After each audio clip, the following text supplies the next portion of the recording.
Okay. So uncertainty. The Heisenberg uncertainty principle looks like this. Change in, oh my. Come back. Yes, change in x times change in momentum is greater than or equal to h over 4 pi. For practical purposes, I would always write it as follows. Change in x times the mass times the velocity is equal to h over 4 pi. Just change it to an equal sign. If the quantity, so that concept first, if the concept is position and velocity cannot both be measured accurately. So you cannot measure the position and the velocity accurately at the same time. That's the concept. Okay? It's not a flaw in the system. It's just an inherent way of how small things work. All right. Now, if you're doing a calculation that involves something fat, okay, like us, big, our size, that you can see, you're going to get an extremely small number. Okay? If it involves a particle, like an electron or some subatomic particle, you're going to get a very large number as your answer. So you can keep that in mind as a way to check your answers. Now, here's how the problems are stated. Okay, I'm going to put a little star by the constants. So this right here, that's a constant. H is the Planck's constant I wrote down before.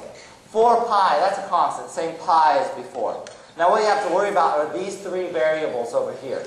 The change in x, the mass, and the velocity. So the change in x, that's the thing that's written with a meter after it. Okay, it's a distance. Anything that's a distance, you stick right there. If it has a velocity, meters per second, you put that right there.